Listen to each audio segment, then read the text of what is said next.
Hello, my amazing second grade artists. Welcome to our second week of art lessons. Today, we're going to put the sketchbook away and we're going to start our first class art project together.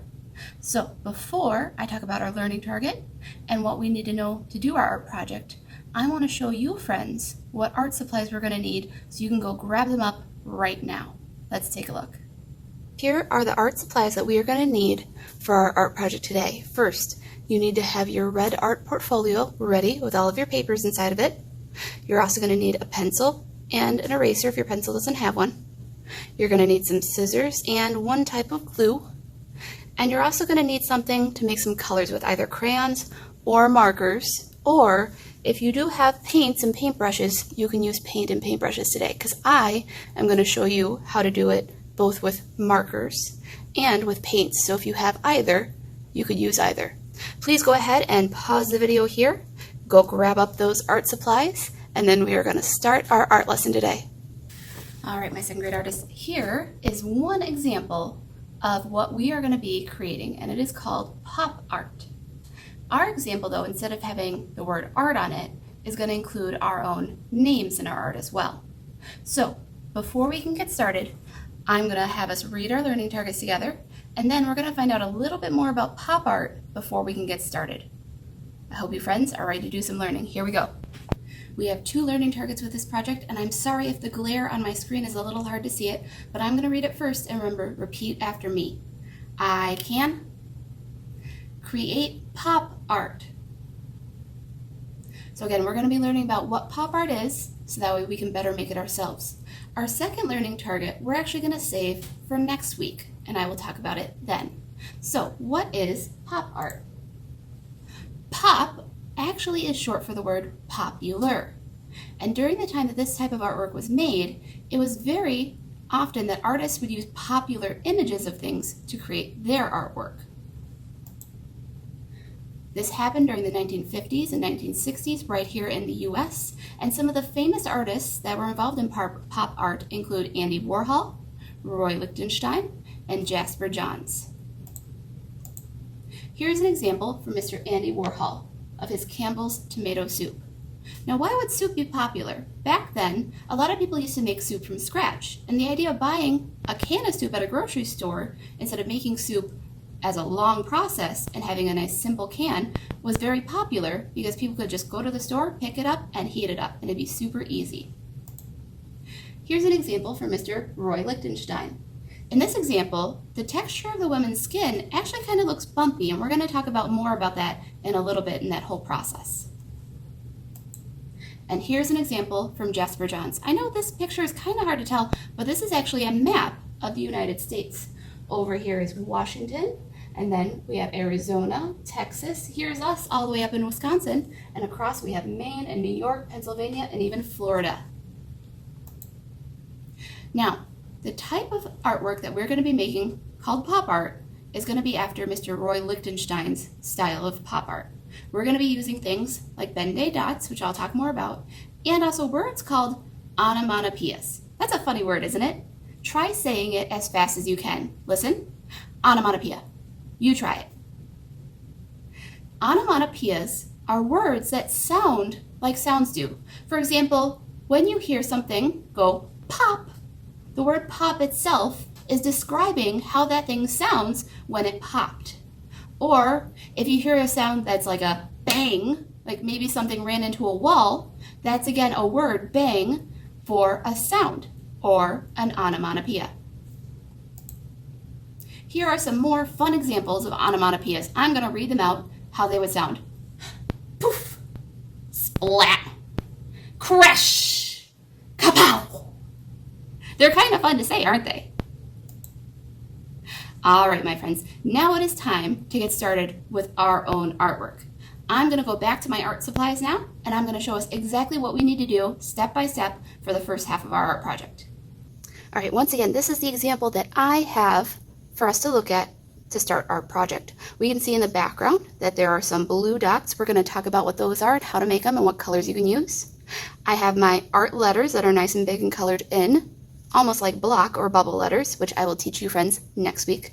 And we also have this weird kind of red shape with spikes on it, and that's going to be our onomatopoeia shape. Remember, onomatopoeias are words that are like sounds, like pop, splat, and poof.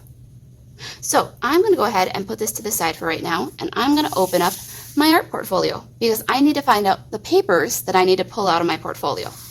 Today, we're not going to need our sketchbook, which should be tucked in very nicely in your art portfolio. So go ahead and put that to one side. Behind it, though, we'll see a nice skinny piece of paper. That's going to be for our bubble letter name that we're going to do next art class. We also should see a colored piece of paper like this. And in your folder, you might have a different color than me, but everyone will have one of these three colors: red, yellow, or blue. Now, why are these three colors important? And this is going to be your answers for your homework assignment this week, my friends. Red, yellow, and blue are our three primary colors. And primary colors are important because they mix together to make new colors. So yellow and blue would make green, yellow and red would make orange, and red and blue can make purple. Now, we're not going to do any color mixing yet with these, but remember, these three colors are important, red, yellow, and blue, because our primary colors mix together to make all other colors. All right, so I'm going to go ahead and I'm going to pull out mine again. Mine is yellow, yours might be red or blue. And then there's one more piece of paper I'm going to need, and that's this nice white one right there. If I see a brown piece of paper, I should stop, and I should leave that paper inside there. I don't need any more papers out of my folder, so I'll go ahead and close that up. I can even put my paper clip right back on so I don't lose that, and I can put that off to the side. So I should have one large white piece of paper, one large either yellow, red, or blue, remember our primary colors, and one skinny, long paper for my name later. This is where we're going to start today. I'm going to start mine on my big white piece of paper.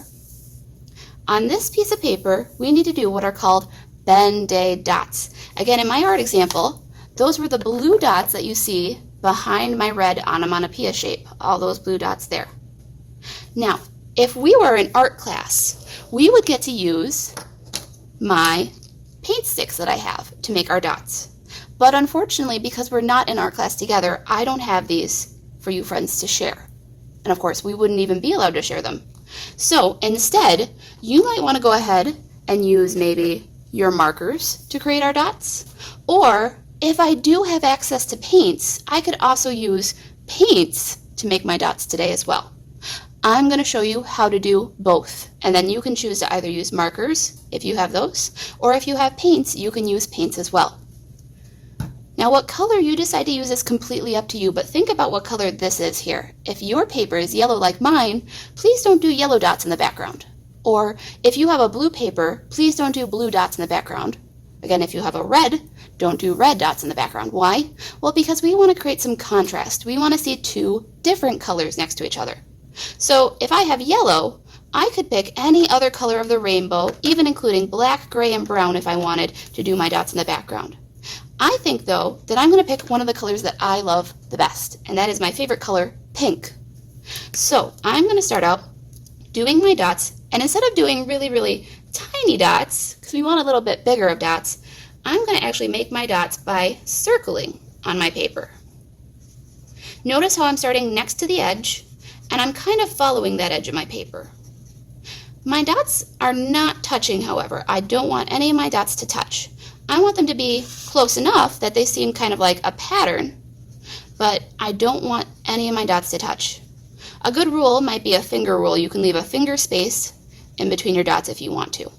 Or just be your best judge of guide and try to leave a finger space. So I am going around the edge right now because that is where it's most important to have my dots. I'm going to speed up a little bit now, my friends, and I'm going to keep filling in all my dots around, and then I'll show you how it should look once I'm done doing my dots.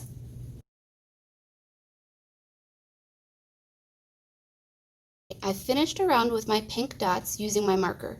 And again, if you have crayons and you want to use crayons instead, you can. And remember, you can pick whatever one color you want so long as it's not the same as your paper here.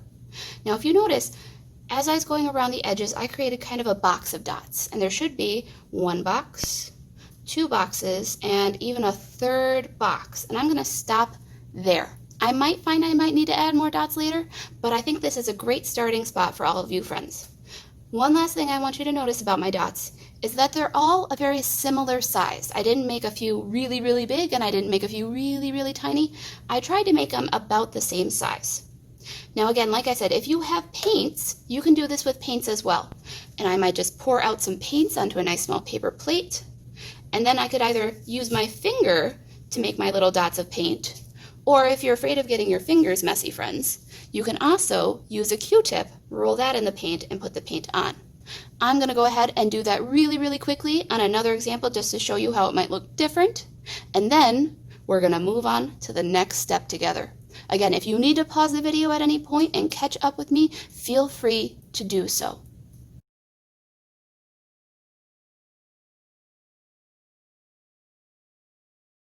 Alright, I am all finished, also trying my dots with paint, and I used my Q-tip just to help keep my fingers a little bit cleaner. And I can see how the two different examples kind of compare now. Here's the one I used marker, here's the one that I used paint. Whichever one I like better, I might use. But again, whatever you have at home, whatever art materials, you can use, my friends, okay? So I'm going to set that aside to dry for right now. And then I'm going to work on step number 2 today. And that is going to be our onomatopoeia shape. Alright, set that aside.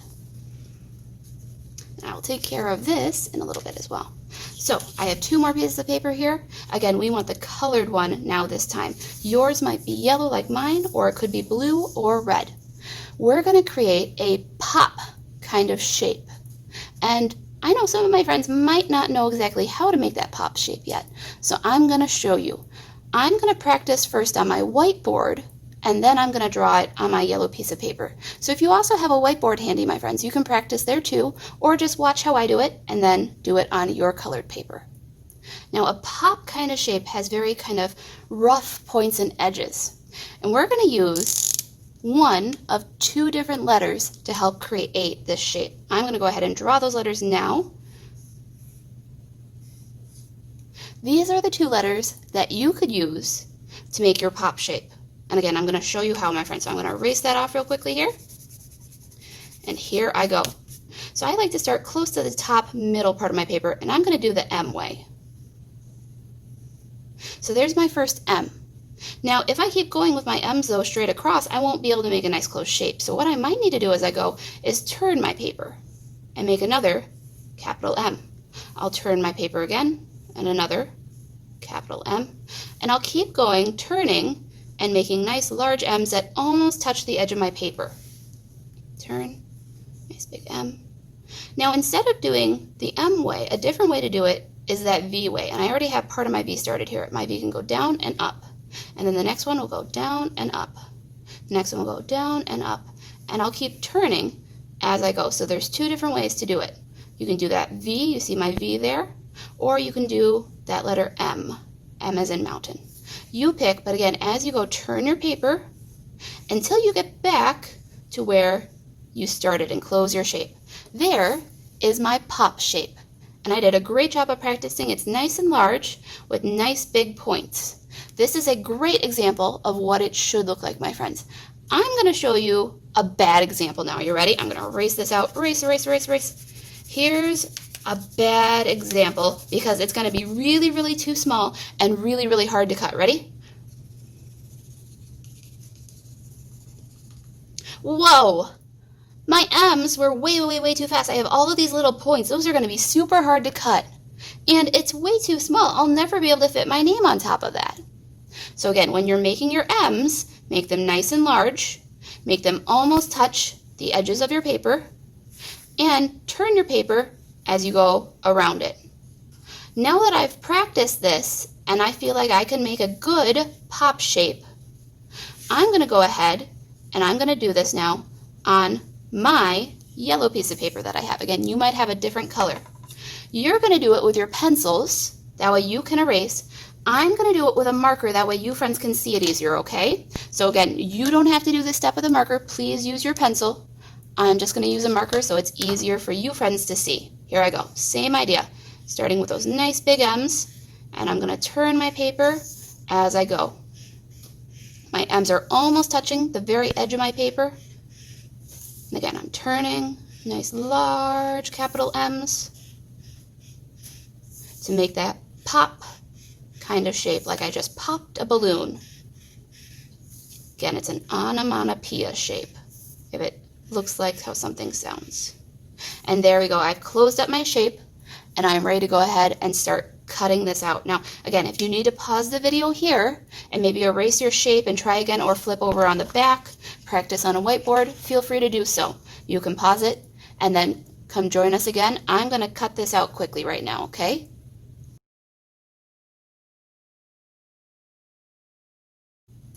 All right, I have my pop shape all nice and cut out. I did mine kind of quick, as you friends saw. So if I don't like those black lines that I see or pencil lines, I can always flip it over and use this side on my artwork. So here is our last step for this week, my friends. We need to take this pop onomatopoeia shape and we need to glue it onto our dotted paper. Now, again, if you did decide to do some painting, you painted yours like mine, or if you use markers or crayons, it might look like this. I personally like my painted one better, so I think I'm going to go ahead and use that one. I'm going to pull it on top of this one real quickly, set that right up there. Now I'm going to get out either my glue bottle or my glue stick. You can use either or, my friends. I personally prefer the glue bottle because it's easier and faster. Glue stick, you're going to have to go around your onomatopoeia shape many, many times and all the ways to those edges, and it still might not stick as well. So I'm going to go ahead and open up my glue. I know what to do. Dot, dot. Not a lot. And I'm going to dot all the way around my shape, my pop onomatopoeia shape, going up to those points and back down, following my edges. I don't ever want to put the dots in the middle. I want to put them close to the edges. So I'm going around nice and quick, dot, dot, not a lot. Mine kind of always end up making little tiny lines in between, and that's okay. It's okay if there's a little bit of lines in between. All right, I've gone all the way around my pop edges. I'll hold it a little closer so you friends can see. Got a little glue on my fingers, but I'll just rub that together for right now. I can wash after I'm all done. And I'm going to go ahead and set this pop shape now in the middle of my painted paper. And I'm using two hands nice and carefully to set it down. Once it is down, I'm going to hold it and count to 10. 1, 2, 3, 4, 5, 6, 7, 8, 9, 10. And I can take my hands away. And there is our first part of this art project. So when you are done today, it should look like this. You don't have to do any more steps this week. We're going to finish it up next week. Now, because it is wet, we don't want to put it right away into our folders. We still have this paper out though. This paper can go back into the front of my folder.